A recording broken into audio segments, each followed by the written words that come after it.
friends, and welcome to the CUInsight Network. My name is Robbie Young. I'm the Vice President of Strategic Growth here at CUInsight. It's my job on this show to have conversations with thought leaders who support the credit union community. We'll identify issues affecting credit unions and discuss best practices to help us learn from one another and strengthen our credit unions. My guest on today's show is Larry Meador, Chief Executive Officer at Evok Credit Union Marketing. Larry, thanks so much for being here. Thanks for having me. I appreciate it. Of course. So to jump right in, most of us didn't grow up thinking that we'd work with credit unions. What did you want to be when you grew up? We didn't? We all didn't want to be in credit unions? Okay. Well, you and I may have, but just for the, No. for the people listening at home, let's spice it up. I don't think. I definitely didn't grow up thinking I was going to work with credit unions. I think that I always really, besides being like a fireman and a race car driver, a professional athlete, I think I always kind of gravitated towards creativity of some form or fashion. I knew I would have like a role or a job in that in some way. Growing up, I spent a lot of time at the boys club, our local boys club, and it rained a lot where I'm from. And so when it rained, all the kids had to go inside, and they had a huge arts and crafts room. And the room had everything from like wood, markers, cardboard, paint, and we'd spend hours just making stuff. And I think that's where I first got excited about like creating. My grandmother tells a story that when I was little, I'd be playing in the playpen, but every time the TV show cut to commercial, I'd stop, put down the toys and stare at the TV. So I think commercials really fascinated me before I ever understood advertising. So looking back, I think maybe creative and storytelling was always there, and it kind of just rolled into the credit union industry. Well, I love also this new theory that you brought to me about these boys clubs with just things to do. I love that. It was, I think if I remember right, I think it was 15 cents. I'm 56. So when I was young, so it was 48 years ago, I guess I was going about 8 or 9 years old. It cost 15 cents to go to the boys club for the day. And sometimes if you didn't have it, they'd let you in on account and you would just have to pay back the 15 cents down the road. So, yeah. Well, I love that. Good job.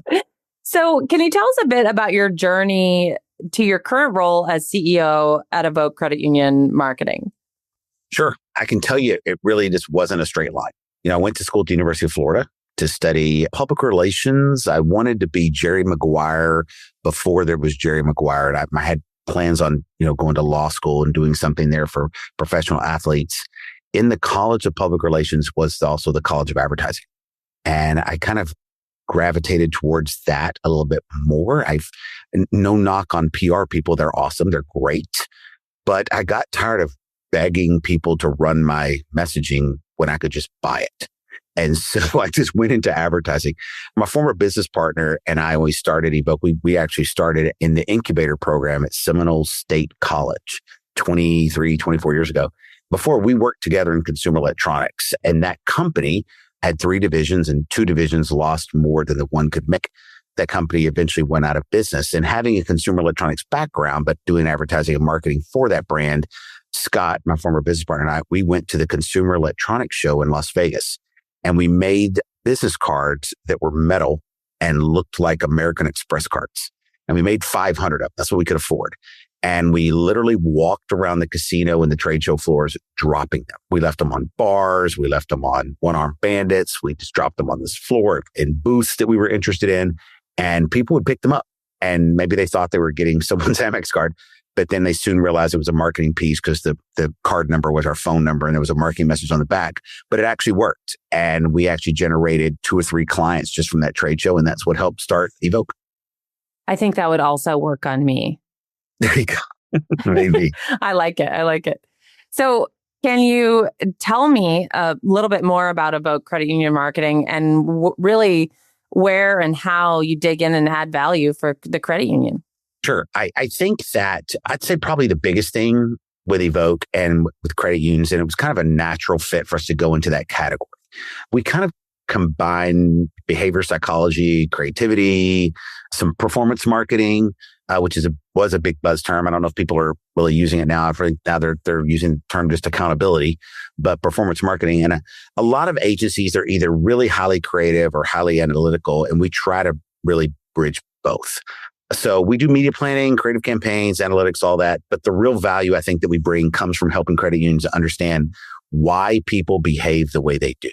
Why does one member become incredibly loyal? Why another just jumps for rates? So they just rate shop constantly. Why do younger consumers say the value is community, but gravitate towards fintech? Those are really behavior questions. And once the credit unions we work with really got to understand the emotional drivers behind those financial decisions, their marketing becomes far more effective. And I'm sure that's imperative now more than ever, especially that digital needle just keeps moving around. They do. And there used to be a thing that we would say, kind of like my father's Oldsmobile, right? You'd say, if you were in financial services and you had a member or a customer, if you were a bank, and they turned 50, you counted on that being like a customer for life, a member for life. If you got them to that stage, they would be there forever. And these days, because of fintech, because of the applications that allow you to transfer funds across different platforms, we're seeing everybody, no matter what age, utilize this and have multiple banking credit union partners, vendors. And they do sometimes still jump for rates. Someone's offering a great rate or something. But I think at the end of the day, the onus is on the credit union to really kind of establish that persona-based relationship with their member, as opposed to just thinking of them as a target audience customer. So digging into that persona a bit more, many credit unions already have their built-in target audiences. What's the difference between a target audience and a true persona? We get the question a lot, I think. Really, I would say, and I don't know if this is really the Wikipedia answer or whatever would be the encyclopedia of my day answer, but the target audience is usually a demographic, but a persona is behavioral. So a target audience might say women 35 to 54 with a household income over 100,000. Okay, but that doesn't really tell me how they make decisions. A persona gets into motivations, anxieties, trust drivers, frustrations, media habits, emotional triggers. Two people can look identically demographically, but behave completely different financially. And that's really why personas matter. They help you stop, really marketing to statistics and start communicating with actual humans at the human level. Oh, I love that, because that definitely helps with that distinction and really helps where credit unions like to be in, is the human side of things. Sure. And now with persona-based digital targeting or, micro targeting that we're doing now online, you can't have a relationship with the credit union and all of your members. You have a special relationship with the credit union and each member. And the thing that motivates each member, that resonates with each member, that keeps them coming back, that brings them loyal, is unique. And so understanding really that persona. And I've had credit unions say, well, we can't advertise or market to 30,000 different members. Well, no, you can group personas together. But I think that now with digital marketing, it makes it much easier to make your marketing message be more personalized. So can you help us understand a bit more about how those personas actually help credit unions grow that membership or compete with those larger financial institutions? Sure. Yeah, I think the biggest thing personas improve is really relevance. Big banks typically win with scale, convenience. And, we say here at the agency that it's kind of like we've seen over the past 20 years is credit unions and banks are kind of meeting in the middle. Credit unions were always lagging behind in tech, and bank was always lagging behind in that personal service. And they're kind of trying to come together in the middle. But credit unions win through connection. You can't create connection if your messaging sounds generic. So when personas are done correctly, your messaging really sharpens. Your onboarding improves, your media targeting improves, and honestly, even the member experience improves. Consumers expect personalization now, and your competition isn't just another bank anymore. It's every personalized experience people interact with every single day. And the way I would explain it in a kind of a layman's outsider industry term is, when you go to a website and your friend, cousin, partner, whatever, grandmother goes to that website, the ads you see on that website are different. You don't see the same ads as someone else. And people would say, oh, I don't want to click on that ad because I don't want them to know who I am. Well, that ad's showing because we already know who you are. And we know who the persona is behind the person we're trying to reach. And so imagine your online experience, how boring it would be if you went on every day and saw nothing but ads for chainsaws. But if you see ads that are relevant for you, for what you like to do, things that are happening in your life stage, life cycle, then it's a continuity of your online and offline coming together so that it's a seamless experience. And when credit unions can speak seamlessly with their members, then I think that you're going to get more member loyalty. Now, as I pushed my phone away, hoping it didn't hear chainsaws, and Cat now food, I'm cat starting food, to be order cat served food. that. Yeah, order cat food, order cat food. So, what does the persona development process actually look like when you work with a credit union? Sure. So I think that, the biggest mistake credit unions try to make in trying to define their future personas before first understanding their current members. You have to start at home. Before you did, or the culmination of everything that you did, we use a terminology called PESO, PESO, right? It's paid, earned, shared, and owned media. Well, what you've been doing in PESO for years has really defined your brand, and that it resonated with certain people, and those people came on board and became members. And you really need to look at who are your current members? Why did they choose you? Are you over or under indexing in a certain area? What's the lifetime value of those relationships? We work with a SOC3 compliant partner, media partner that analyzes member database so that we stay PII compliant. And we layer in on top of that census data, future population trends, charter area research to identify where opportunity exists. And it's important because not every growing audience is necessarily the right audience for your institution. There's a movie called Other People's Money, and the character Danny DeVito, he talks about businesses that are falling off and not being relevant to their growing audience. And he says, I think the last company to make a buggy whip probably made the best damn buggy whip there ever was. But not a lot of people make buggy whips these days. And so I think you need to know where the people in your charter are growing. And then next, do you have really products and services that resonate with them? You can then get into messaging channel, et cetera. But I think the first step is to really kind of look and see who are you resonating with now and who do you want to resonate with? And do you have the products and services that they are seeking? Now, I have heard that buggy whip scenario before from our co-founder. The whole time I thought he just made that up. And now I know it's from a movie. Danny DeVito. Yeah, it's a great movie. It's a great movie. So if a credit union listening today wants to start thinking about personas, what advice would you give them? I'd say start simple, really, and stay curious. You don't need like a giant research project to become more member-centric. We offer a persona development workshop program. We get started with clients, and it's not a huge lift. But we start by looking at current members. Why do people choose us? What relationships are most valuable? Where are we differentiated? And once you understand your sweet spot as an institution, then you can refine messaging, positioning, acquisition strategy, because personas shouldn't just drive acquisition. They should help shape the entire member journey. And so when you're looking at your members, you have to anticipate the needs of that member. And can you fill that need? One of the layers we bring in, for example, media targeting is Amazon purchase intent.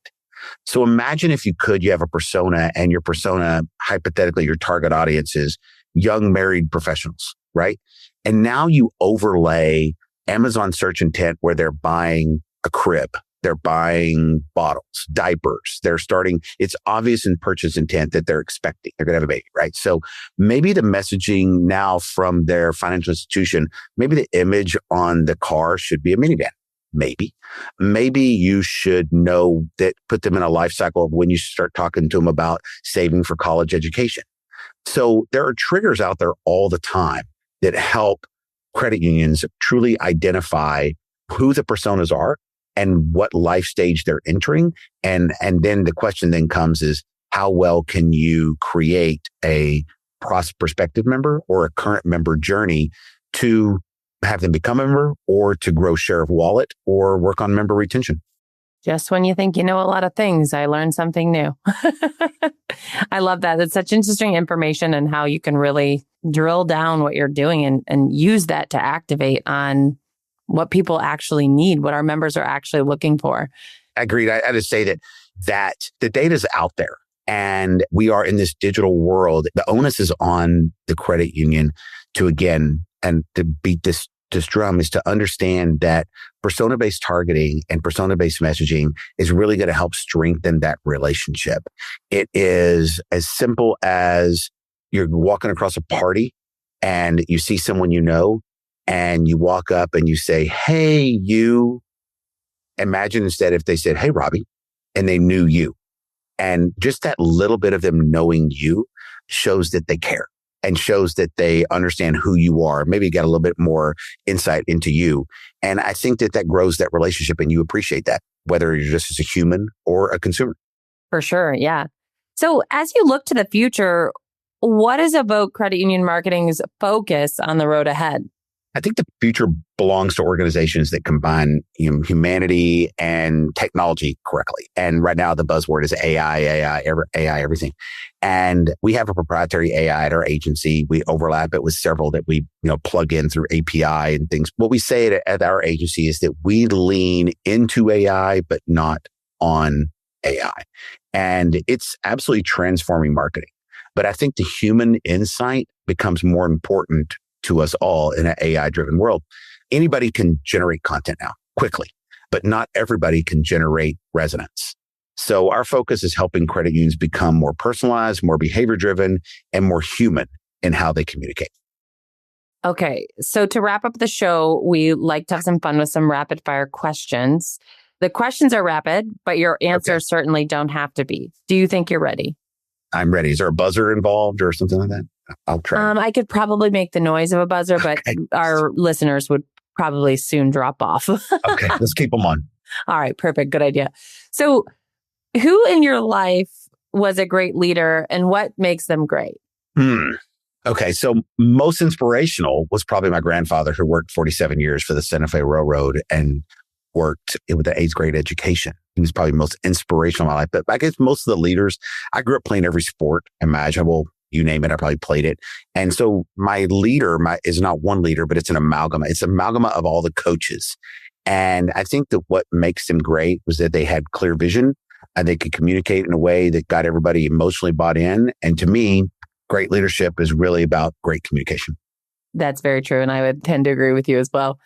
So if you're going to splurge on something and really want to treat yourself, what's one thing that you might invest a bit in? That's easy. Travel. Well, 100%. There's not even like a second, right? So my wife and I just got back from London. We did an African safari. We went to Cape Town with friends. Before that, we did a LA to Sydney to Bali to Singapore to Hong Kong trip. And we do it smart. I'm obsessed with reward points and digital stuff like that. So it helps cover that cost. But I love really seeing new places. And I do so because I love to understand people and cultures. I jokingly say I'm probably more of a worldist than a tourist. And it's honestly, is I think that travel makes you a better marketer because you start to understand how differently people think and how they behave. And you try to bring some of that back home to you in your work.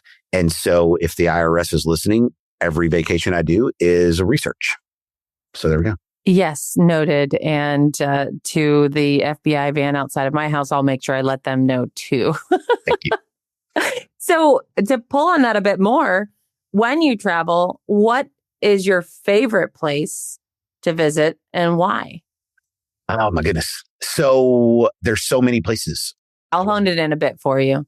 Yeah. Let's say you're going to a conference or visiting a client. Okay. Going to a conference or visiting a client. I don't think the city necessarily, I will bring on the extra layer. The city or the place I'd want to go is one that has excellent cuisine. I love to eat. So maybe New Orleans, maybe New York, maybe Chicago, any place known for great food, because I think that you have to feed the body and the soul at the same time. I like that. And that's one of my travel hacks is always taking a look at the Bib Gourmand list from Michelin wherever I'm going so I can see who's vying for those Michelin stars. Yep. So what's one book that you think everyone should read? Everyone should read. I think it has application. I'm currently reading, I guess, for the second or third time, The Art of Client Service, but also I'm reading What Drives Winning Environments. I recently revisited Meditations, Marcus Aurelius, but I think because it has a lot of timeless life lessons in it. I'm a pretty voracious reader. I usually have 2 to 3 to 4 books in my backpack at any given time and burn through about 2 a week. So ask me next week and my answer will probably be different. I also tend to read multiple books at a time, and I've talked to quite a few people that think my brain works quite different than theirs. So what is your best hack for creating balance and integration between your work life and your life? Ugh. I don't really know if balance fully exists as an entrepreneur. I agree with you. So I'm glad to hear you say that answer. I think integration is probably the better word, right? So for me, I guess it's reading, but I love to work out. I have a Peloton, a tonal. I get my 10,000 steps in on my Fitbit, spend time with my wife and my daughters. One just graduated, one's about to graduate. I'm really not wired to be a sit around and do nothing person. Honestly, some of your best ideas happen when you stop thinking about business. And so it's circular. So, yeah. I like that. And as somebody who has talked to you on quite a few occasions, there is nothing about you that strikes me as somebody that likes to sit around. No, definitely not. So we'll be sure to link to everything we talked about today in the show notes. But my last question for you is, do you have any final thoughts that you'd like to share or ask some of our listeners? No, just for you to thank you guys for having me. I enjoyed the conversation. I'd probably leave listeners with this. I saw an article today about credit unions slowing down in membership growth, but I think credit unions have an incredible opportunity right now. Consumers are truly craving authenticity in every industry. They crave trust, crave human connection, especially with AI and digital coming in the way. So credit unions already have that foundation kind of built into who we are. So the challenge now is to making sure that the marketing experience consistently reflects that humanity across every touch point. And honestly, I think that's exciting because it means smaller institutions can compete and win through relevance and connection. I like that. I like that a lot. But thank you so much, Larry, for being on the show. For episodes like this one and more from across the credit union movement, visit CUInsight.com to read, explore, and subscribe. Stay well. And thanks to all of our listeners today for tuning in. We'll be back again next time.